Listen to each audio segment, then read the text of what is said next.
Doctor, you've been inquiring into life for some time now, in a way that seems significantly different than the traditional philosophical or religious approaches in both the East and the West. How did you come to this inquiry, if not to a guru or a particular set of techniques, and what is the nature of this exploration?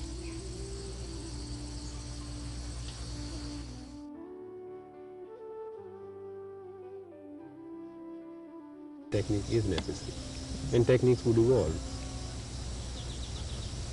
But the techniques may be useful after realization to Could be integrate. if necessary.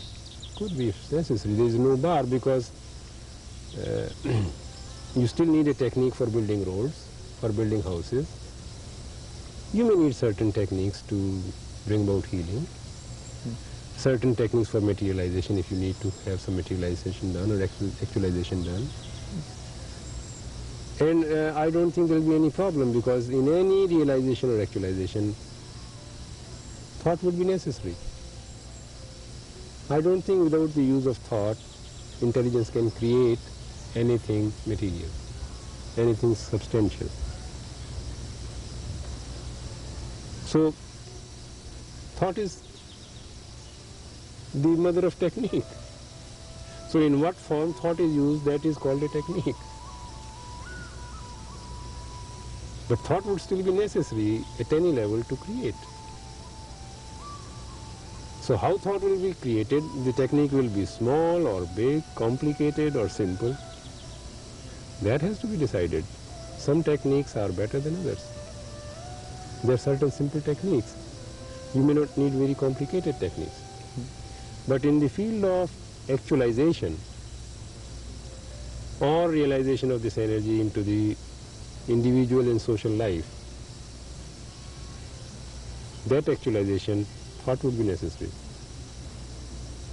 And that means technique would be necessary, how simple the technique may be. And then there will be no conflict about it.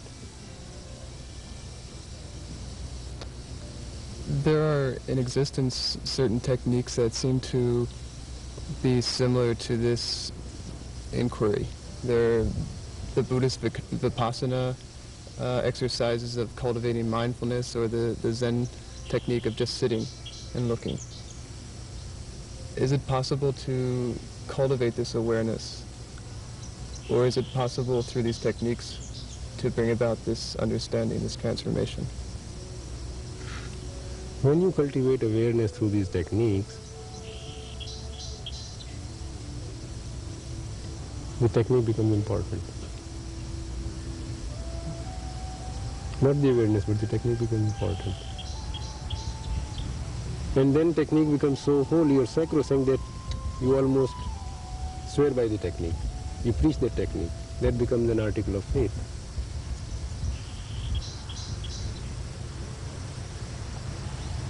Now this technique will bring about a certain sensitivity of the psyche, as I said before. Certain faculties of the mind can be awakened. So the mental instrument will be refined. There is no doubt about it. With any of these techniques, when the concentrated energy is focused in one direction, there will be heightened sensitivity and increased capacity of the psyche. Many new faculties will open up. But the only question is, with these techniques, can the mind free itself of the center which is the accumulator, the center which is the collector of all these achievements and experiences? And the problem is not of Vipassana or anything. Question is of the center which is accumulating ideas, principles, theories, beliefs, experiences, knowledge, and strengthening itself. What would be the factor which will bring about the disintegration of that center? Can Vipassana bring it about? Can cultivated mindfulness bring it about? So if it can, then it will be fine, but I don't see how it will do it. If it does for someone, I have no objection.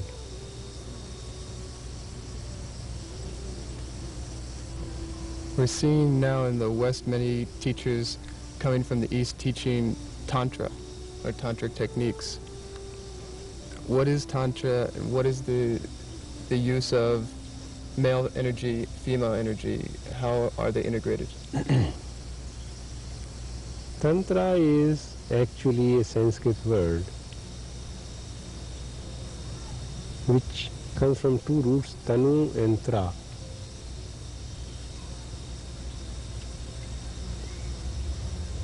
Tanoti trayati. That means trying to find your liberation through expansion of your consciousness. Finding your freedom through expansion of consciousness. And the moment you see the definition, that then Tantra is no longer a Hindu system or an Eastern system, the Christian mystics or the Sufis or anybody who have been expanding this consciousness by mind expanding drug or by through mantra or by relating to a higher will or image, that's all Tantra.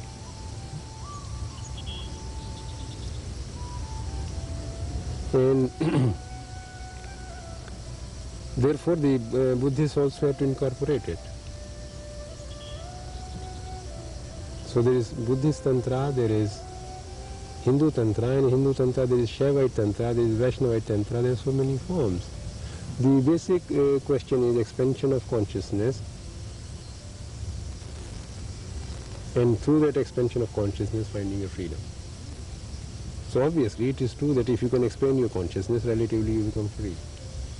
You are living in a small prison and you increase the frontiers of that prison. Then you don't live in a small prison consisting of 10, 12 or 100 rooms. You are a prisoner on a big island. No room, nothing, you are a big island.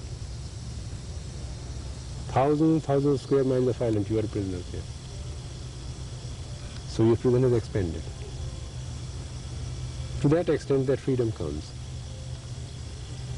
And some people perhaps did touch the supreme energy through that. They did come to liberation of freedom, total integration of life.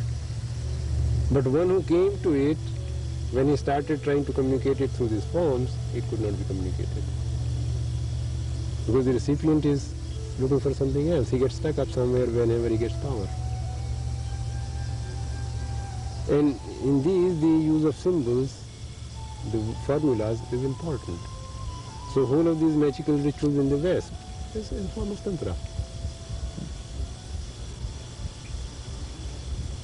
And you are going to find this expansion through concentration. So you have to concentrate your mind, and for concentration you need a formula and you need an object for concentration. So you have rituals and you have objects on which to concentrate. For mind it's easier to concentrate on certain symbols to which it is naturally attracted. So the symbol is chosen according to your inner urge or your choice. There are powerful symbols, and with those symbols the mind energy can be concentrated so strongly that the realization or materialization takes place very quickly.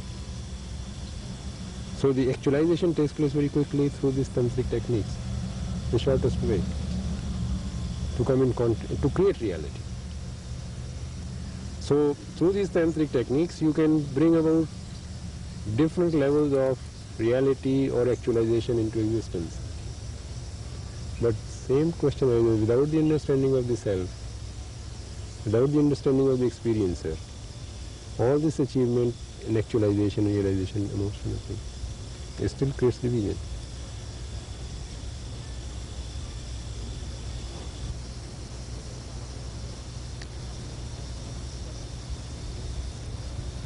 For a moment, can we go into the aspects of Tantra which seems to be communicated in the West, at least, primarily in terms of male and female energy? The purification of those energies, the unifying of those energies to bring about realization. What is that process? You know, if you look all along anywhere, Everywhere on the gross material level you can see male and female energies. It's very simple. The whole symbology is male and female energy. Freud has gone so far to interpret those symbols that he could see sex everywhere. But what I am saying is that if you look within yourself, you will find two different energies, male and female. The intellect and the emotions. The intellect being the male and the emotions being the female. The intellect being dominating, the emotional side being submitting, withdrawing. So basically the male energy is the dominating energy and the female energy is the submissive withdrawing energy in the human life. Not actually. This is the reversal of the process. Man, because of his powerful intellect and his muscular power, he has dominated the female outside, and in the same way this powerful intellect has stifled the emotional life completely. So not only the male is dominating the female outside, the male inside is also dominating the female inside.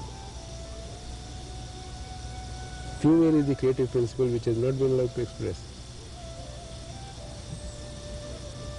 Beauty you cannot create through mathematical formulas. You need certain softness, the quality of heart, for the female energies to express. So only when the male and the female are harmonized in the human body, a transformation can take place. When they are balanced, then it's neither the male nor the female, neither is the intellect nor the emotion. It is intelligence. It's love. Love is neither intellectual nor emotional. It's an expression of intelligence.